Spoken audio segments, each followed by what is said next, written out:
কেউ মেনে নিতে পারে না এই ধর্ষণ। এই প্রতিবাদের মধ্যেই আবার শিশু ধর্ষণ হচ্ছে। ডিএনএ টেস্ট করানোটা সেটা খুবই জরুরি। আমাদের অবস্থা কি এরকমই যে শকুনে আঁকড়ে ধরছে?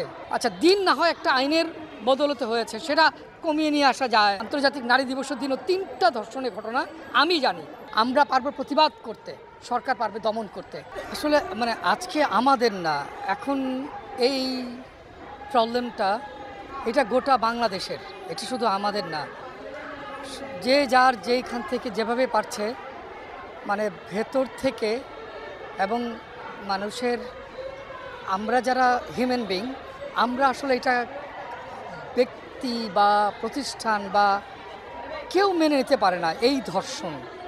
এই যে মাগুরার শিশু ধর্ষণ, তারপর অব্যাহতভাবে শিশু ধর্ষণ, নারী ধর্ষণ এবং দলবদ্ধভাবে ধর্ষণ চলছেই।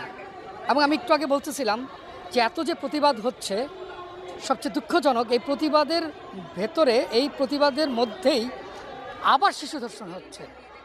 এটা কিভাবে সম্ভব? এই দেশে, একটা দেশের যখন রাজনৈতিক, সামাজিক, অর্থনৈতিক বিপর্যয় হয়, তখন আইন শৃঙ্খলা ভেঙে পড়ে। ঠিক তখনই এই ধরনের ভয়ানক সহিংসতা ঘটে, তখন পুরো জাতি উদ্বেগ এবং উৎকণ্ঠায় ভোগে। এবং আমরা তাই হচ্ছে আসলে। আমি তখনও বলছিলাম যে আমার যদি ভুল না হয়, ফেব্রুয়ারি মাসে গড়ে প্রতিদিন 12টা ধর্ষণ মামলা হয়েছে। এটা কিভাবে সম্ভব? আমাদের এই দেশে আবার এই বিচারকাণ্ড, এই বিচার কার্য প্রসেসটা এতটাই স্লো, সেইটারও যে এখন দাবি উঠেছে, সেটা ন্যায্য এবং যেভাবে নতুনভাবে সংস্কার হচ্ছে সেটাও করতে হবেই। যেমন বিচার কার্য এবং বিচার হওয়া, এবং যেটা নতুনভাবে সবাই বলছে যে ডিএনএ টেস্ট করানোটা, সেটা খুবই জরুরি, যেটা উন্নত দেশে আছে, আমাদের দেশ ওই অর্থে নাই। তো সেগুলোর আসলে সব কিছুর প্রতিবাদ জানাই।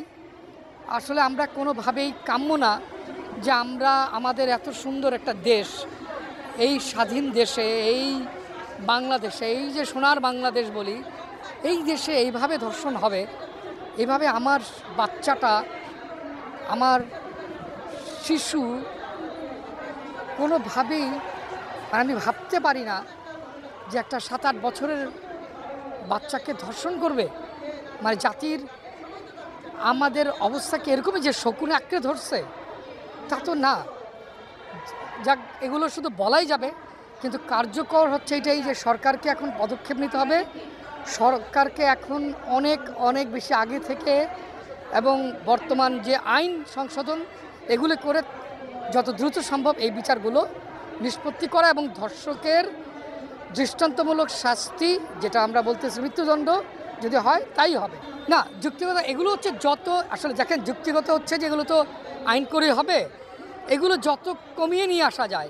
এখন দিনক্ষণ বুঝি না, আমরা বুঝি এইটার যত দ্রুত বিচার নিষ্পত্তি। আচ্ছা, দিন না হয় একটা আইনের বদলতে হয়েছে, সেটা কমিয়ে নিয়ে আসা যায়, বা আমরা সেটারও আমরা জানাচ্ছি তীব্র প্রতিবাদ, যেটা আমাদের যে দিন ঠিক করা হয়েছে সেগুলো আরও কমিয়ে নিয়ে আসুক। 90 দিন, 180 দিন, 15 দিন, এগুলো সব আরও কমিয়ে নিয়ে আসুক। কিন্তু কথা হচ্ছে যে আমি ওই একই কথা বলি আবার, যে যেদিন আমাদের 8ই মার্চে আন্তর্জাতিক নারী দিবস, সেদিনই 3টা ঘটনা ঘটেছে ধর্ষণের। এইটা কিভাবে সম্ভব? একটা গাজীপুর, আর একটা হচ্ছে আমাদের ঠাকুরগাঁ, আর দুজন শিশু, আর রাতে কেরানীগঞ্জ।